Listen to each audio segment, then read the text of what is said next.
오늘 말씀은 우리 강부영 목사님께서 전해주시겠습니다. 목사님 부탁드립니다. 네, 반갑습니다, 여러분. 네, 다들 많이들 들어오셨네요. 네, 오늘 말씀은 야고보서 5장 1절부터 12절까지입니다. 13절부터 마지막 절까지는 이제 다음 주에 보면 야고보서를 마무리하게 됩니다. 야고보서를 묵상하면서 이 야고보서는 좀 많이 좀 읽어야겠구나.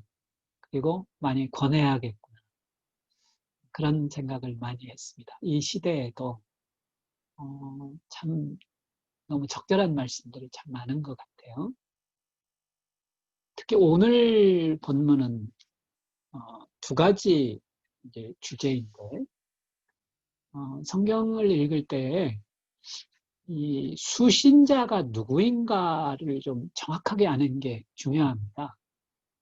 물론 이 야고보서는 각처에 있는 그리스도인들에게 보내는 서신이지만 그 가운데도 오늘 본문은 좀 특이합니다. 1절에 보니까 5장 1절 들으라 부한자들아 이렇게 나와요. 부한자들. 지금 계속 이 야고보서는 대부분이 뭐냐면 형제들입니다. 형제들아 형제들아. 뭐 4장 11절에도 형제들아 서로 비방하지 말아라 그랬잖아요. 그리고 3장 1절에도 내 형제들아. 2장에도 내 형제들아. 1절에서 내 형제들아. 5절에서도 내 사랑하는 형제들아. 14절에서도 내 형제들아. 3장에서도 내 형제들아. 계속 이 호칭이 형제들이에요. 내 사랑하는 형제들아. 그 5장 7절에 가도 그러므로 형제들아가 나옵니다. 그런데 5장 1절은 특이해요. 형제들아가 아니에요. 형제들아가 아니라 누구요? 들으라 부한자들아 이렇게 얘기합니다. 저는 그래서 이 야고보서가 물론 그리스도인들에게 전하는 메시지이기도 하지만 또 한편으로는 나는 이 부한자들이 물론 그리스도인일 수도 있죠. 그러나 이거는 아무튼 사회적인 그냥 일반적인 부유한 자들이라고 봅니다. 부유한 자들아 하면서 권면하는 거예요. 그 내용을 보니까 이 말씀은 오늘날에도 부한자들이 꼭 좀 이 말씀을 읽고 적용하고 그랬으면 좋겠다는 생각이 들어요. 자, 부한자들아 너희에게 이 말 고생으로 말미암아 울고 통곡하라. 그럼 부한자들에게도 이런 일들이 임할 수 있다는 거예요. 부자라고 해서 고난이 없는 게 아니라 인생에 그런 굴곡이 없는 게 아니라 다 똑같다는 거죠. 그러면서 너희 재물은 썩었고 너희 옷은 좀 먹었으면 부질없는 거다. 먼저 그 얘기를 하고 너희가 지금 부유하냐? 이거 영원한 거 아니다. 이것도 아주 한시적인 거다. 이렇게 얘기합니다. 그리고 은과 금과 은은 녹이 슬었고 너희가 말세의 재물을 쌓았도다. 먼저 이 물질의 유한함에 대해서 이것도 잠시 있는 것이라는 것에 대해서 경고를 해줍니다. 부자들이 이거 알아야지. 네. 자, 그러면서 4절에 보니까 뭐라고 얘기해요? 보라, 너희 밭에서 추수한 품꾼에게 주지 아니냐는 싹시 소리 지르며 그 추수한 자의 우는 소리가 만군의 주의 귀에 들렸다. 오늘로 얘기하면, 쉽게 얘기하면 오늘로 임금 착취하지 마라.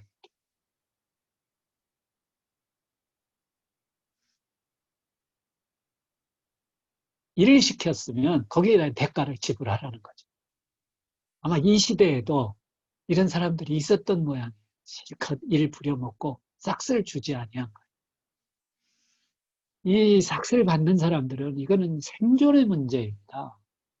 이건 삭스를 받아서 양식을 사서 먹고 살아야 되는 문제예요. 그러니까 이 삭슬 받지 아니한 사람들이 어떠겠어요? 이건 뭐 보통 고난이 아닌 고통이 아닙니다. 어, 추수한 품꾼에게 주지 아니한 싹. 오늘날에도 이런 일들이 종종 있더라고요. 그러니까 저번에도 뉴스에 이렇게 나오는 거 보니까 그 외국인 노동자들이 어디 뭐 저쪽 신안 섬에 가가지고 염전에서 일을 했는데 아주 열악한 환경에서 임금도 제대로 받지 못하고 그런 일들이 오늘날에도 있지요. 그래서는 안 된다는 것. 지금 부유한 자들에 대해서 아주 강하게 경고합니다. 그러면서 5절에서 너희가 땅에서 사치하고 방종하여 이렇게 얘기합니다. 사치하고 돈 있다고 돈 좀 있다고 방종하지 말아라. 네, 그 권면하는 거죠. 사회적 책임을 다하라는 거죠. 이거는 뭐 오늘날에도 흔히 이제 부자들의 사회적 책임, 뭐 부자들뿐만 아니라 어떤 면에서 보면 이 지식층이라고 할 수 있죠. 이런 사람들이 사회적 책임을 다 해야 된다는 거. 여러분들도 너무 잘 아시잖아요. 이걸 보면 성경에서는 단순하게 믿음의 사람들에게만 주는 권면이 아닙니다. 사회적 어떤 정의를 얘기하고 있죠. 그래서 제가 제목을 오늘 사회적 정의 이렇게 했는데. 그래서 저는 이 5장 1절에서 6절까지의 말씀이 아주 참 마음에 와 닿습니다. 이 부자들의 사회적 책임은 지난번에 제가 이 척핀이 얘기했지만 그 믿는 사람들뿐만 아니라 믿음이 없는 사람들 가운데도 이런 삶을 살았던 사람들이 사실 있어요. 많아요.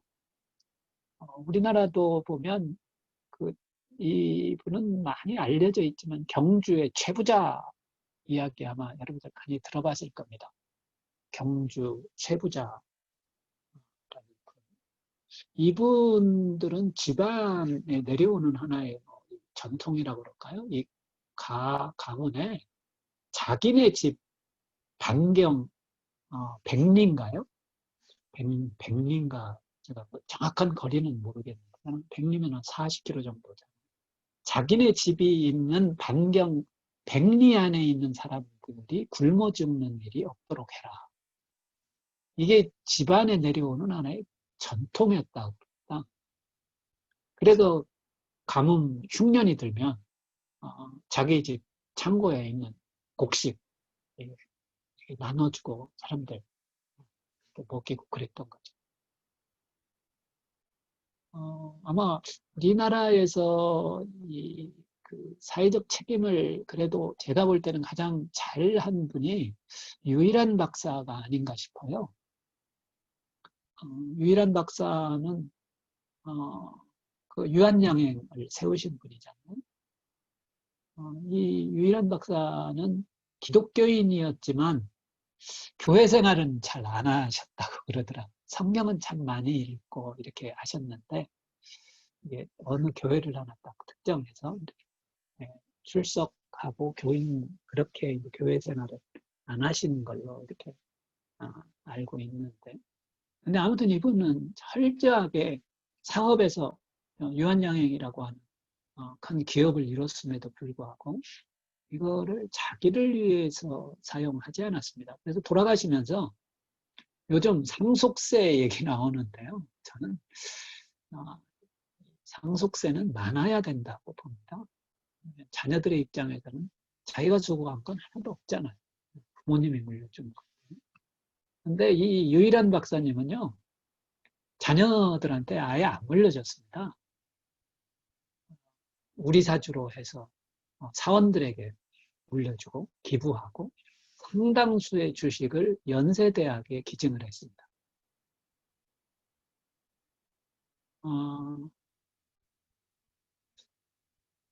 오늘날 좀 부한자들이 오늘 이 말씀을 좀 잘 믿었으면 좋겠다.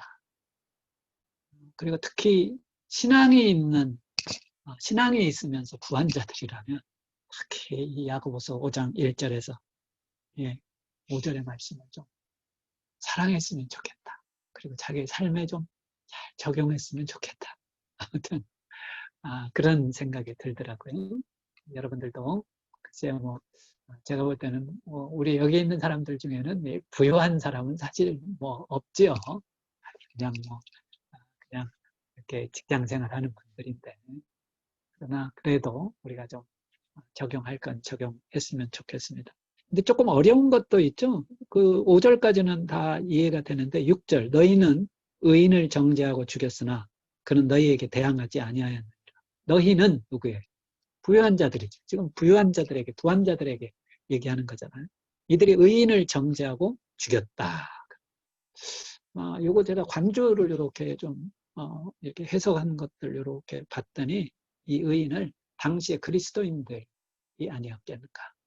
여러분 초기의 기독교인들은 대부분 가난한 사람들이었습니다. 부유한 자들이, 복음은 그렇잖아요. 가난한 자들에게 이렇게 먼저 잘 전해지잖아요.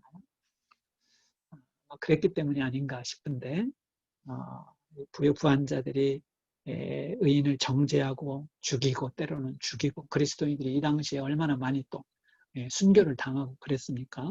그런데도 너희에게 대항하지 아니하였다. 자, 여기까지는 이제 부한 자들입니다.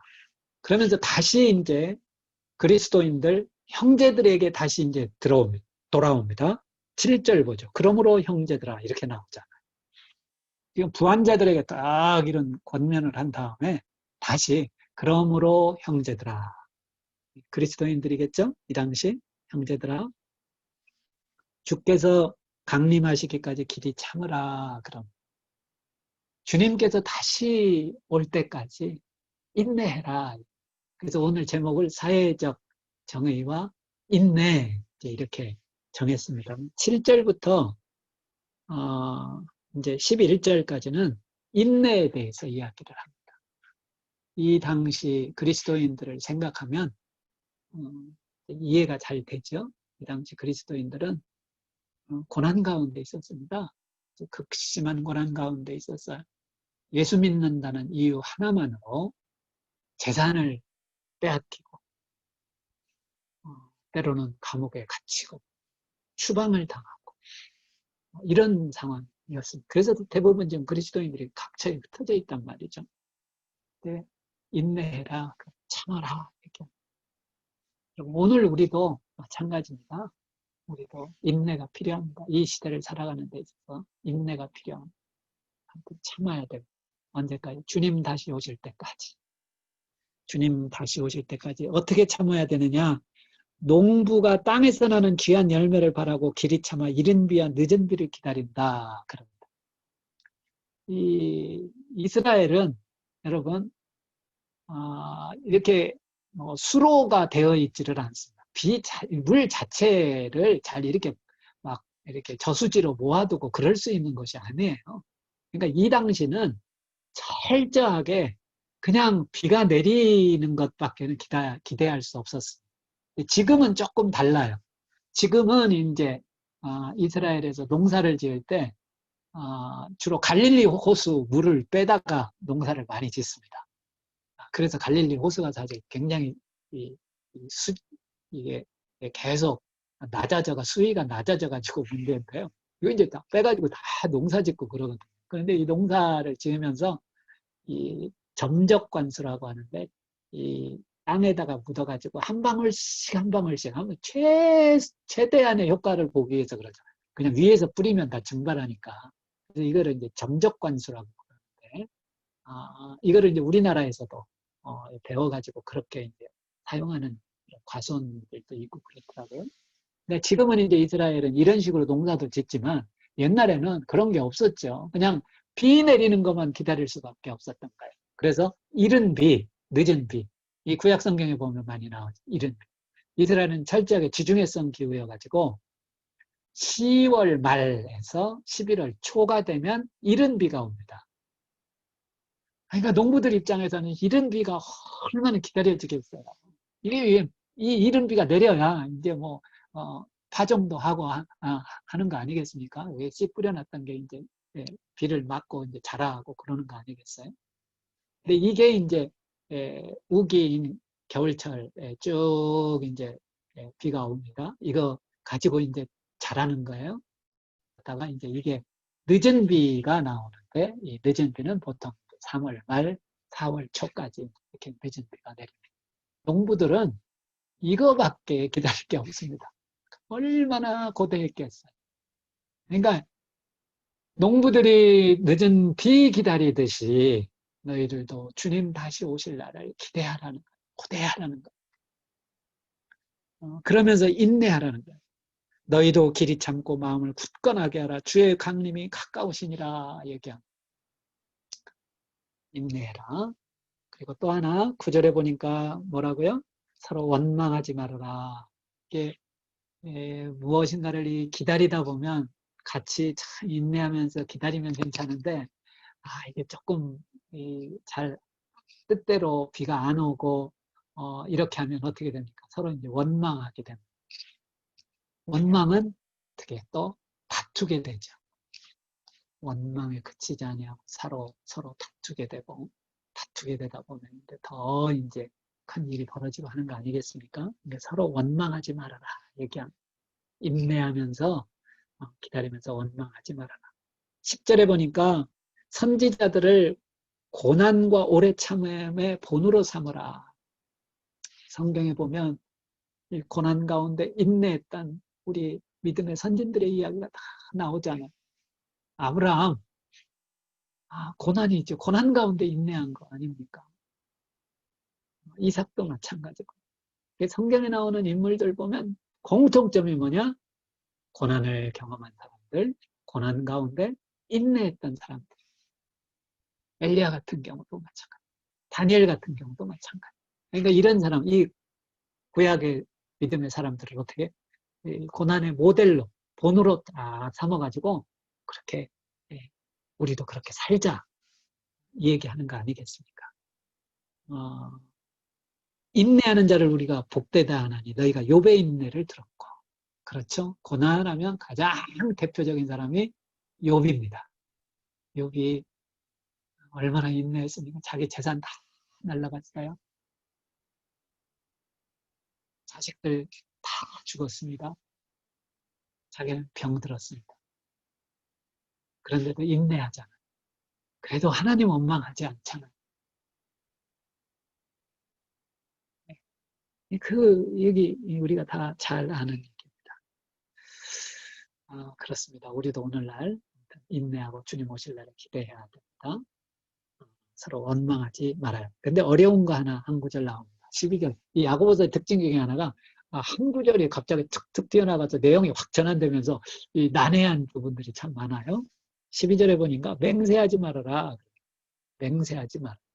내 형제들아, 무엇보다도 맹세하지 말지니. 이 12절은요, 여러분들 자세히 읽어보면 사실 이해가 되는데, 여기서 맹세하지 말라는 것은 어떤 의미냐? 맹세 자체가 아닙니다. 맹세 자체를 어떤 맹세도 하지 마라. 아니에요. 출애굽기에도 보면 맹세하는 게 나와요. 맹세.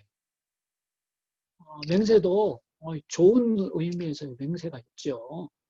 내가 하나님을 위해서 살리라. 주를 위해서 살리라. 복음을 위해서 살리라. 맹세하는 거 얼마나 좋습니까? 우리가 아침마다 경건의 시간을 하면서도 사실은 내 스스로 다짐하고 맹세하는 거 아니겠습니까? 적용하고 하는 게. 여기에서 맹세하지 말라는 거는 하늘로나 땅으로나 아무 다른 것으로도 맹세하지 말고 너희가 그렇다고 생각하는 것은 그렇다 하고 아니라 하는 것은 아니라 생각하는 것이 아니라요. 정죄받음을 면하라 이렇게 되어 있는데 여기에서 맹세하지 말라는 것은 편법을 쓰지 말라는 얘기입니다.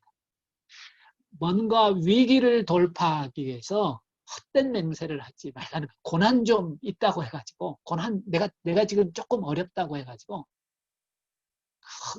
헛된 것으로 맹세하지 말라 이 얘기입니다. 어떤 경우가 좀 좋을까요? 심판을 받지 않기 위함이다. 요건 이제 4번을 보면 그런 의미인데 이거는 이제 증언의 맹세를 의미하는 것이 아니라 위기를 벗어나기 위해서 임기응변으로 맹세하지 말라는 거예요. 예를 들면 정치인들 정치인들, 요즘도 정치인들 특징이 뭐냐? 뭐 딱 걸렸어요. 요번에도 뭐 누구 체포됐던데. 정치인들한테 뭐 당신 뭐 잘못했지? 그러면 이 사람들이 공통돼. 제가 볼 때는 100이면 100, 딱 잡았답니다. 하나 그런 적 한 적 없다.